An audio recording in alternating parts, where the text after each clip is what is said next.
All right, we will continue our availability with hometown hero Kyle Busch, driver of the number 18 M&M's Caramel Toyota. Kyle has a win here in 2009 in the Monster Energy Series and in 2016 in the Xfinity. This weekend, he'll be running all three races. Starting tonight, it's NASCAR Camping World Truck Series race. Does have some track time, the only one I think in here so far that does this weekend. Maybe talk about yesterday's practice and how the weekend looks. It was pretty windy yesterday, and it's only going to get windier. So that's certainly kind of the topic of the day, I think, for many of us, and what the on-track conditions are going to be like. But other than that, pretty good to be here in Vegas, and good to have an opportunity to get back at the home track and run the triple here this weekend. We've talked about it for a long time, ever since the announcement last summer of the chances of coming out here and being able to run for 2 triple weekends in Las Vegas in 2018. I'm looking forward to being able to have the opportunity to run the first triple here this weekend, hopefully be able to go out there and get it accomplished and set that to the side and get a good weekend for us and get some good notes built up for when we come back here for chase time. Questions for Kyle, please raise your hand. Mike. Mike Hembry, USA Today. Kyle, what's changed about Vegas since you left to go racing? National Hockey League team, Raiders coming to town. Do you, as a native, do you kind of see Vegas now as more of a big-time sports town with all that's happening? I think it's definitely grown into that more and more over the years. When I was a kid here, I always kind of wondered why we didn't have a professional team of any kind, whether it would be hockey or basketball or baseball or football, but it's becoming more and more, which is good. There's a lot of stars in all kinds of sports that are coming from the town, with Harper, myself, and Kurt, some other younger up-and-coming drivers as well too, like Noah and such. So it's nice to have an opportunity to have that place to be able to go play if you can make it to the hometown team and be a star in that series, that league. Bob Pockris, ESPN. You're going for your 50th truck win. I know you've talked about how if you get to 100 Xfinity wins, you'd probably stop. Is there a number at truck races or wins that you'd have where you'd stop running? And would 50, as far as just numerology, would you like to hit? Is there something about hitting 50 that would make it special? No, there's nothing about hitting 50 that makes it special. 52 would be special. So as far as how many truck races would I continue to run or wins would I like to hit, no, because it's my own team, and I'd like to always get out there and have an opportunity to race with my own team. Everybody thinks I just like to go out there and pad my stats and everything else. It's not like that. It's entirely to work with the people and try to educate the people. We've got 2 new engineers on our team this year, and other new crew members and things like that, and so we try to work out the bugs with those guys. I feel like every year we go into the season with new guys, and I'm kind of regurgitating the same information sometimes. You have great leadership with the crew chiefs and stuff, but this is Hillman's first full season with us. Last year was Marcus's first full season with us, so it's hard for Rudy to be able to catch those guys up on exactly everything. And so when I'm there with the team meetings and stuff like that, we always go over stuff to make sure that we're a professional organization and we do our job and we hit all of our P's and Q's and I's and T's and everything else to make sure that we're going out there and doing a really good job as if it was a cup team. So that's what the professionalism of our team is trying to be. We'll go Jeff, then John, Claire, and Jerry. Jeff Gluck from jeffgluck.com. After Atlanta, everybody said, oh, well, it wears the tires so much that it's different than a normal mile and a half. Now we're at a normal mile and a half. So will we know who's good for the season after this, or is it going to take longer to figure out who is good and who's struggling? I think you'll have a sense of who's good, but I don't think it'll tell you everything you need to know. I mean, obviously Truex was really good here, but he was good throughout the entire season. I think Larson was good here, Brad was good here, but they kind of tallied or fell off a little bit through mid part of the season. I didn't think we were that great here. We ran 6th or 7th all day last year, if memory serves me right, and then had a shot to finish 3rd or 4th and didn't, but we came on halfway through the season and really got hot there towards the end. So I don't think it's a huge telltale, but it'll obviously give you an idea of who's going to be tough, I'd say, up through Charlotte, up through May. John? John Leslie with Fox Sports. Kyle, now that you guys have had time to look over that final pit stop in Atlanta in the trucks and discuss what happened, what is your take on now what played out there? It's been played out already, man. I came down pit road. The guy struggled on the right front. I was so focused on the right front, I never heard the guy hit the left rear lugs. I don't think Marcus did either. So when the jack was dropped on the right side, he said, go, go, go, and that was going to be my thought anyways. And when he said, go, go, go, that gave me clarification that the left rear didn't get hit. And so I took off. And then he said, stop, stop, stop, or whoa, whoa, whoa. And I was in the middle of pit road, and there were going to be guys exiting their pits on my left and guys rolling on my right, so I couldn't stop exactly right there. I didn't know how many lugs were on there at all, so I asked the question, how many are on there? And is it none? And he go, yes, none. And so that's when I came to a stop. So it takes that amount of time and that amount of distance to figure all that sort of stuff out.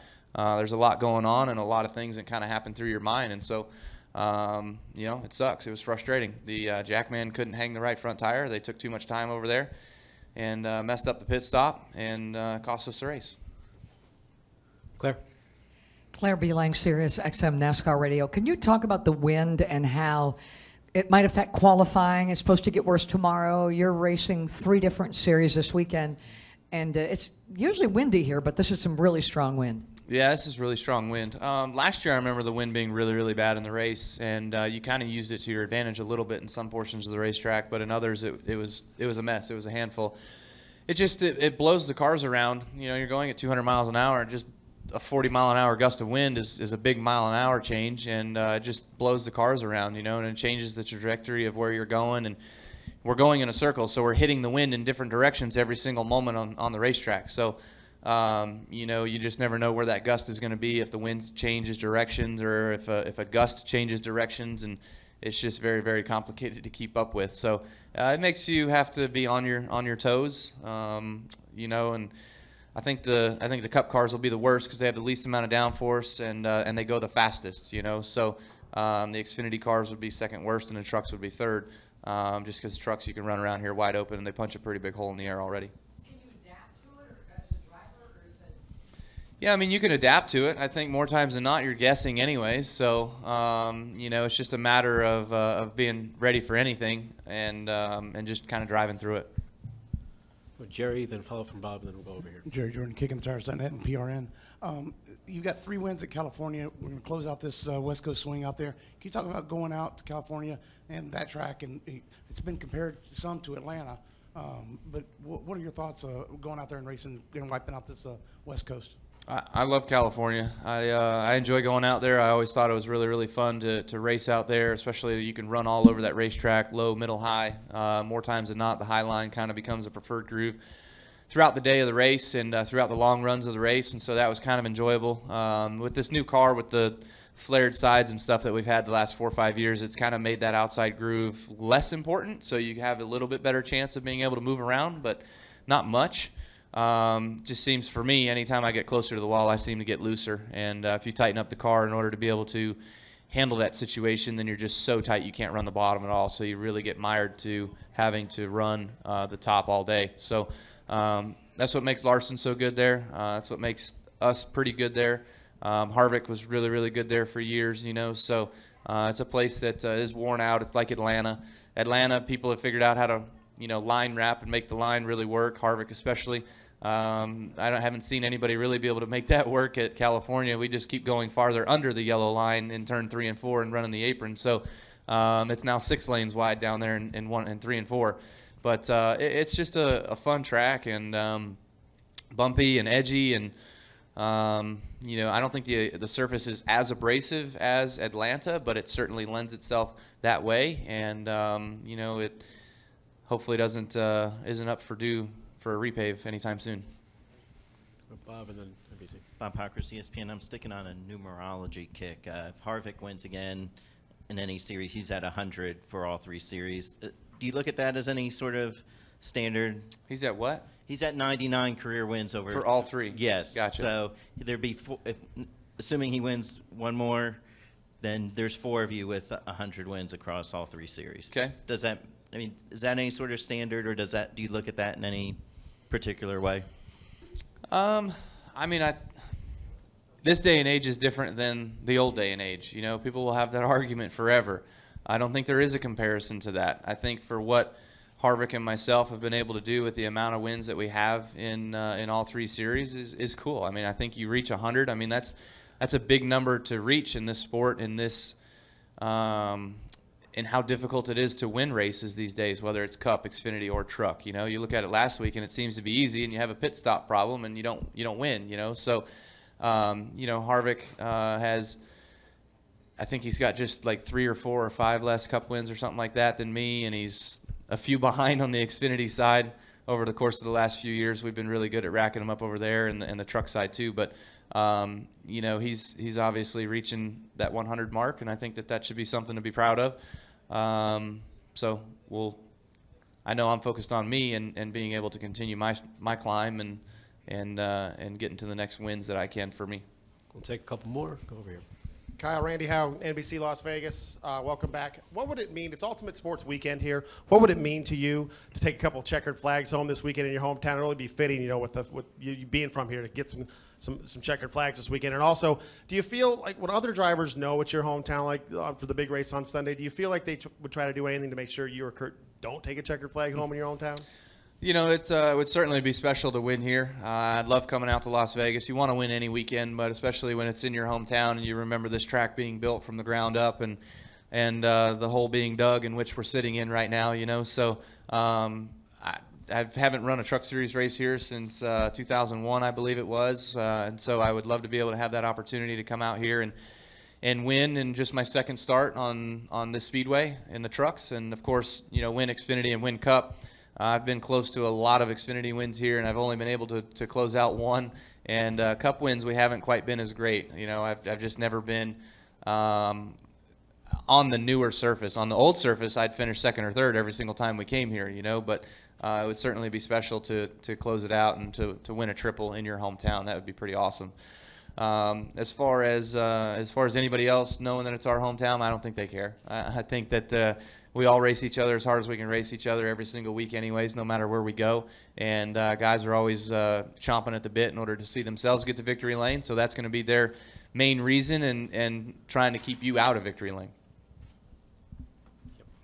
Kyle, Alan Michaels from On Pit Road Racing here in Las Vegas. How much pressure and how much does your body go through running all 3 events this weekend? I mean, preparation for it and everything. Yeah, it's been a tough it's going to be a tough 10 days. You know, I ran the Truck Series race. We had practice on Friday in Atlanta. Then I ran Truck Series race on Saturday. Ran the Cup Series race Sunday. I had a test session on Monday and Tuesday.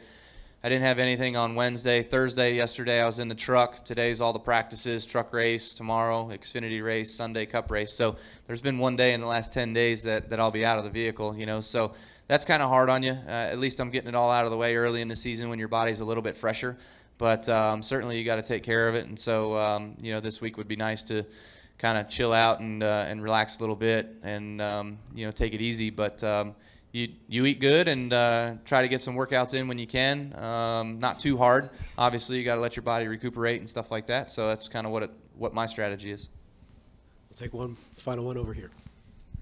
Jason Summerall, Trackside Experience. Quick question for you, Kyle. Now, yesterday we watched you out here practicing with Noah, and you guys were hooked up pretty good. And coming out of 4, it seemed like he was getting higher and higher coming out. Were you intentionally trying to teach him how to exit that turn a little better, or was there anything to that? Anything deeper? No, nothing to that. Just, you know, we were working together trying to see what our trucks would run single truck speed, and then in a draft of a couple, just him and I, and then we had some bigger packs as well, too. There was 5, 6, 7 of us at one point.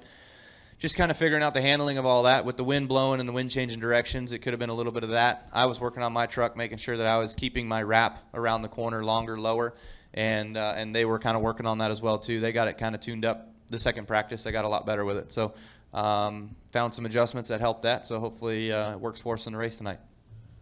Beautiful. Thank you so much, Kyle. Good luck All right, on all right on. 3 this Thanks. weekend.